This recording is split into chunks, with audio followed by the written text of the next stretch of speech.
Cough syrup खरं तर छातीत साचलेला कफ म्हणजे श्वसन संस्थेत तयार होणारा चिकट पदार्थ बाहेर काढण्यासाठी मदत करणारं औषध. पण याच कफ सिरपमुळे जर कोणी थेट मृत्यूला आलिंगन देत आहे असं जर मी तुम्हाला सांगितलं तर तुमचा विश्वास बसणार नाही. पण हे खरंय. मध्य प्रदेशच्या छिंदवाडा जिल्ह्यातील ही घटना काळजाला पीळ घालणारी आहे. छिंदवाडा जिल्ह्यातील परासिया गावातून 14 मुले कफ सिरपमुळे आजारी पडली. त्यापैकी 6 जणांचा उपचारादरम्यान दुर्दैवी मृत्यू झाला. त्याचबरोबर नागपूर एम्स आणि काही खासगी रुग्णालयातही 2 चिमुकल्यांचा मृत्यू झाल्याने हा आकडा 8 वर पोहोचला. आतापर्यंत मध्य प्रदेशात हा आकडा 10 वर आहे. या घटनेमुळे वैद्यकीय क्षेत्रात खळबळ उडाली. मिळालेल्या माहितीनुसार छिंदवाडा व परासिया परिसरातील डॉक्टरांनी या मुलांना कोल्ड्रिफ नावाचे कफ सिरप दिले होते. सुरुवातीला बरं झाल्यानंतर आठवडाभरात त्यांची प्रकृती अचानक गंभीर झाल्याचे डॉक्टरांनी सांगितले.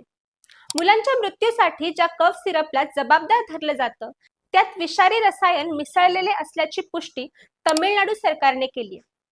श्रीसन कंपनीच्या कांचीपुरम युनिटमधील तमिळनाडू सरकारच्या औषध विभागाच्या अधिकाऱ्यांनी केलेल्या तपासणीत असं दिसून आलंय की कोल्ड्रिफ कफ सिरप मध्ये 48.6% डायइथिलीन ग्लायकोल या विषारी रसायनाची भेसळ आहे.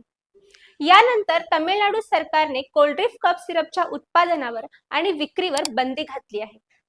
कांचीपुरम जिल्ह्यातील सुंगुवर छत्रम येथील स्ट्रेसन फार्मास्युटिकल्सच्या युनिटमधून कोल्ड्रिफ कफ सिरप बॅच क्रमांक SR13 जप्त करण्यात आले. तपासात असं दिसून आलंय की त्यात non pharmacopoeia grade propylene glycol वापरलं गेलं होतं. कदाचित डायइथिलीन ग्लायकॉल आणि इथिलीन ग्लायकॉलने दूषित दोन्ही रसायने विषारी पदार्थ आहेत जी मूत्रपिंडांना हानी पोहोचवू शकतात.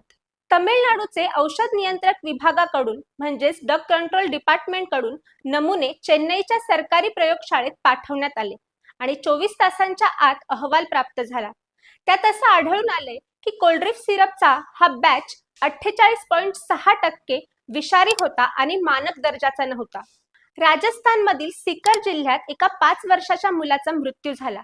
त्याला डेक्स्ट्रोमिथॉर्फन या कफ सिरप मधील घटकावर आधारित कफ सिरप दिल्याचा आरोप आहे. शिवाय आणखी 2 मुलांच्या मृत्यूमागे हेच कारण असल्याचा आरोप आहे. यानंतर औषधांचे नमुने तपासणीसाठी पाठवण्यात आले आहेत. या सगळ्याची गंभीर दखल केंद्रीय आरोग्य आणि कुटुंब कल्याण मंत्रालयाने घेतली आहे. या पार्श्वभूमीवर मंत्रालयाने कफ सिरप बाबत काही नवीन मार्गदर्शक सूचना जाहीर केल्या आहेत.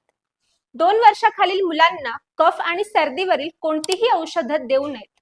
तसेच 5 वर्षाखालील मुलांसाठी ही औषधे सामान्यतः शिफारस केलेली नाहीत, कारण लहान मुलांमधील तीव्र कफ आणि सर्दीचे बहुतांश आजार स्वतःहून बरे होतात आणि त्यासाठी औषधांची गरज पडत नाही. तर या सगळ्याबाबत तुम्हाला काय वाटतं कमेंट करून नक्की सांगा.